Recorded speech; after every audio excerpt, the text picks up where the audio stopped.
gonna do with you?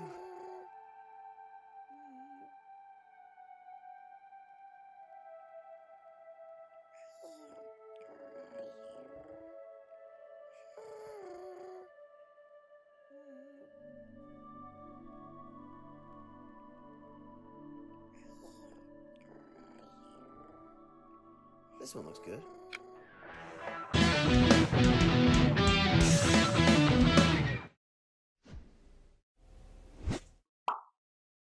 Hello and welcome back to Big Damn Love, a series where two nerds discuss the films, games, and television shows that they love, because no one has ever done that before. So, you want to get to know how to look after your mogwai? Well, until HBO Max finally pump out that animated series, let's go back to the source. This week, I'm talking about one of my favourite films of all time, one of my favourite Christmas movies to boot, 1984's Gremlins. Written by Christopher Columbus, produced by Amblin Entertainment and Steven Spielberg, and directed by Joe Dante, this deliciously dark comedic slice of absolute festive anarchy is a staple of mine every December, and several times throughout the year as well. For those who've never seen it, go watch it. Please. I'm going to be talking about minute details that I love about this film, so I don't really want to give away too much if you've never seen it. But if you don't mind minor spoilers, here we go. It is the story of the small town of Kingston Falls and young Billy Peltzer, whose inventor father brings home a gift from a recent visit to Chinatown, a small creature known as a mogwai that he has called Gizmo. It's this adorable little baby thing with big blinky eyes and adorable ears and a cute little fluffy tummy and cute little fluffy face. So it's just, Gizmo's adorable. But Gizmo comes with rules, 3 very specific rules in fact. Number 1, keep Gizmo away from bright lights, especially sunlight. It will kill him. Rule number 2, do not get Gizmo wet under any circumstances. And rule number 3, no matter how much he cries, no matter how much he begs, never feed him after midnight. Pretty straightforward, right? No, this is a horror comedy after all. There are going to be rules and they are going to be broken. After a minor accident with a pot of paint water, Gizmo is dampened and gives birth, kind of, to 5 more mogwai. They pop out of his back and grow and expand. And these mogwai are not as cute and a lot more vicious and mischievous and nasty. A 6th mogwai is created and taken to Billy's old science teacher back at his old high school to examine. And it's, already kind of an eerie movie from that point onwards, but then it gets even worse when they trick Billy into feeding them after midnight. What ensues is the small town of Kingston Falls being overrun by these horrible, creepy, reptilian little demons who live to cause chaos, hurt people, and revel in pain and suffering, all while having a laugh the entire time. There's your basic premise. Gremlins isn't a traditional Christmas movie at all, yet it pretends to be for the first third at least, which is part of why I enjoy it so much. It's a subversion of the magical Christmas story, especially because of the tonal shifts throughout. We start off mystic in Chinatown, where we meet Mr. Wing, and Gizmo is seen by Rand Peltzer for the first time. Then the Christmas tunes come thick and fast, snowy town, all shot on the Universal backlot, so that first shot of Kingston Falls, so having the matte painting background, it's like, that's the Hill Valley. Yeah, it's the exact same set from Back to the Future, but everything is screaming Christmas, Christmas, Christmas at you. Right up until the Gremlins arrive proper. And then the film is like, oh, sorry, Halloween ain't over yet, baby, because it gets creepy. Signified beautifully by the first full gremlin we actually see in the kitchen, biting the head off of a Christmas-themed gingerbread man. It's just like, hey, we're here now. Playtime's over. This film's very close to my heart because it was the film that myself and my late grandfather, my granddad George, shared between each other so much. He loved this film, and I taped it off the TV onto cassette tape, and that was how I watched it for the first 3 years of watching it. Before one day I found a proper copy of the video in a shop somewhere and bought it. But he adored this film. He thought it was great, and what it means I'm slightly biased because I adore this film too, because it makes me think of him. But also Rand Peltzer, the country singer and actor Hoyt Axton playing Rand Peltzer looks like my granddad George did. they're the spitting image of each other. So there's that extra layer of, it reminds me of him, but I also feel like I'm looking at him whenever I see it. Let's talk about that cast, shall we? Hoyt Axton as Randall Peltzer is such a wonderfully warm entry point into the story. The narration at the beginning was never in any draft of the script and was a very last-minute decision, but I think it's a big reason as to why the film's tone works from the off. The narration from Rand Peltzer at the top and tail of the film is brilliant. It's compelling. He tells such a great story, sets such a good tone, and leaves you on a nice creeped out note at the end. Rand's inventions are wonderful. They're such a great part of the film's overall style. The smokeless ashtray, the bathroom buddy, everything, like the juicer, the machine that cracks eggs with a giant chicken hammer for some reason, all add to the idea that this is a wonderful family man who really wants to like make something that will help his family be financially safe from now until the end of time, but he's not quite there. The charming, the hilarious, and there's a few takes in the film, especially with the juicer, where you can tell that the actors crack on camera, and it's so nice that those sort of subtle outtakes make it in. Best outtakes, little subtle smiles, come from Lynn Peltzer, played by Frances Lee McCain. Lynn, who everyone talks about, I like how the 80s had badass women in science fiction.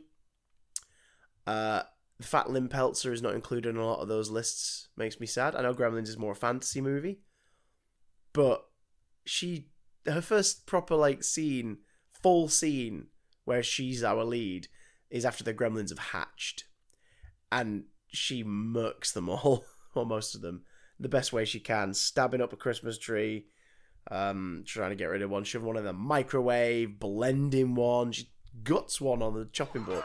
Get out of my kitchen!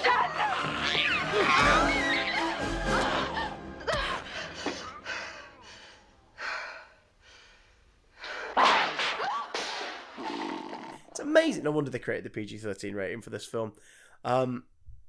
She's brilliant, and she's, again, a wonderfully warm presence, as is Billy, played by Zach Galligan, our lead. You believe that family love each other. You believe that they're a thing. They're real. They're not three actors playing a role. They are a tight-knit family, and you wish the best for them, which is why it's so heartbreaking that they go through this horrible ordeal. Phoebe Cates, 80s icon, plays Kate, and is, again, an excellent addition. Billy's co-worker. She also works part-time at the bar. She hates Christmas for reasons that are revealed in a very dark scene later in the film. But she's wonderful. She's the perfect girl next door role in this film, and Billy's the perfect boy next door. And you're like, these two are cute. I hope they survive. Polly Holliday plays the film's one human antagonist, Mrs. Deagle, one of the great villains of Christmas cinema. Mrs. Deagle is nasty. She's Scrooge. She's the head of the bank. She's forcing foreclosures on all the mortgages. She doesn't care that it's Christmas. She wants her money, and she wants it now. She wants to kill Billy's dog. She's so nasty, and her electric stair lift comeuppance is delicious to watch. Director Joe Dante brings in one of his staples, Dick Miller, excellent character actor who pops up in this as Murray Futterman, alongside Jackie Joseph as Sheila Futterman, who is adorable in her one scene. Fret ye not, you will see more of them in the sequel. So, you don't feel bad that they're not in this for much. But Dick Miller is Joe Dante's good luck charm. He's brilliant here as everyone's favourite lovable xenophobe, Mr. Futterman, who lays out the premise of what a gremlin is. Like World War II, getting the planes and they put them in the watches. Now they got little tiny gremlins in the watches, which is a nice callback to the Roald Dahl story, The Gremlins, which is this is kind of alluding to, and the Warner Brothers cartoon of Bugs and the Gremlins, and the airplanes, and the legends of planes breaking during the World Wars because of creatures in the machinery. Gremlins. You got to watch out for the foreigners because they plant gremlins in their machinery. That's the same gremlins brought down our planes in the big one. Big one. That's right. And speaking of the creatures, Chris Wallace and his team deliver some stellar designs in the forms of the Mogwai Gizmo, the various other Mogwais, and the Gremlins themselves. Of course, most notably Stripe, the leader of the Gremlins, in both his gremlin and mogwai form. These puppets are gorgeous. One of the reasons I'm such a champion of practical effects is because from childhood, Jurassic Park and Gremlins were my jam.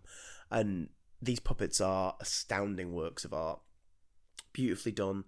A mix of large-scale puppetry for the close-ups and more nifty, tiny little fiddly things for the far shots. And they found solutions to big problems, which to me is more endearing than just going, we'll fix it in post. Like, they wanted Gizmo to be a presence throughout the film. The original draft of the script, Gizmo was Stripe, became a gremlin.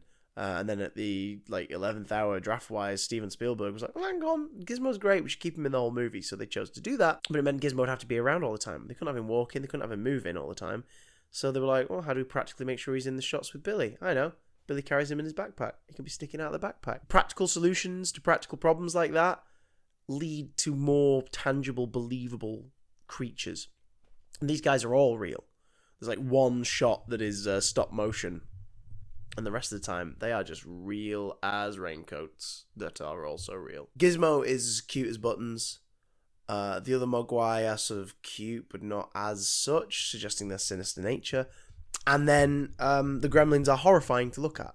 Terrifying little creatures. Nasty little beasties. And they definitely stick in the mind. I think the reason why is the big old rictus grin that they have most of the time, because they're loving life, or their disruption of everyone else's. And it definitely sticks in the head. Another thing that sticks around forever and a day for this film is the music. Jerry Goldsmith's score for Gremlins is iconic. It's so good. Especially the Gremlins rag, which is the name given to the main theme. The nap, nap, nap, nap, nap, nap, which has this gross, weird sound. All of it kind of sounds like cats being stepped on or stretched. Like the music when they first emerge, all that stuff is it's horrible. Really uncomfortable, really playful. All of the lighter stuff in the first act of the film is great. Just Jerry Goldsmith, man, adds to the tone of the overall package.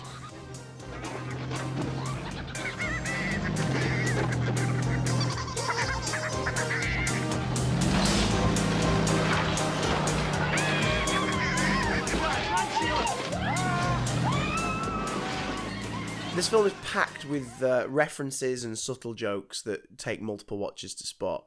Some of the more obvious ones is the film's inspirations. So Roald Dahl isn't given a shout out per se, but the Looney Tunes story with Bugs and Gremlins is referenced not only in the return of the original Warner Brothers logo at the start of this movie. It's the first film in forever during the 80s to use the OG, the big Warner Brothers shield. Dun dun dun dun dun dun dun dun dun dun. Score fades in. It's not just that, but Looney Tunes are referenced directly. The illustrator who Billy is talking to in the bar, the person who's looking at his drawing and saying, "You're getting on, that's great," is Chuck Jones, legendary Warner Brothers animator. The two most obvious film homages for the film overall are Invasion of the Body Snatchers, specifically with the pods and everything, and that gets a massive shout out in the film. You're next! And then the other is It's a Wonderful Life, which is the Christmas film. It kind of takes several of its tonal cues from. And also, Merry Christmas, savings alone, Merry Christmas, moving home. All the places in that clip are, key locations in Gremlins. There's so many little things to spot. If you have the Blu-ray or the DVD, pause and go frame by frame on some of the scenes in the bar, because there are obvious things in there, like the Flasher dude, but there's stuff that's harder to spot and is well worth a look. Frank Welker and Howie Mandel provide the voices of Stripe and Gizmo respectively, and other actors like Peter Cullen, Optimus Prime himself, provide gremlin vocal effects, and it's nice to pick out the different voices and the different inflections in all of their manic cackling.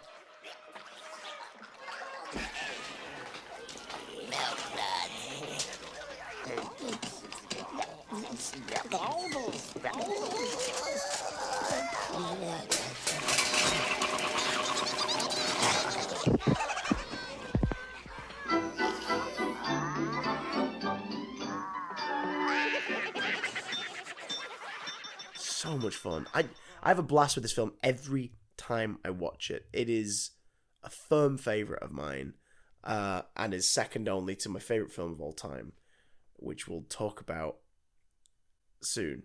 But if you're looking for a festive treat, this holiday season. Something that's not quite cutesy and it has a bit more teeth to it. Please, I urge you, check out Gremlins, especially if you have Mogwai in your charge, because you should follow those rules, guy. You remember them, right? Keep him away from bright lights, especially sunlight. Don't get him wet. Whatever you do, do not feed it after midnight. Don't let it eat anything.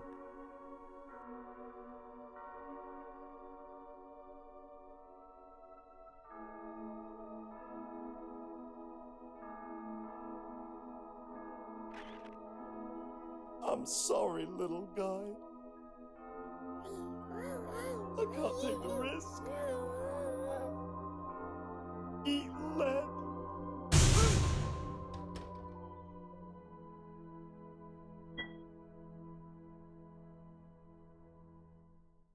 What? Eat lead.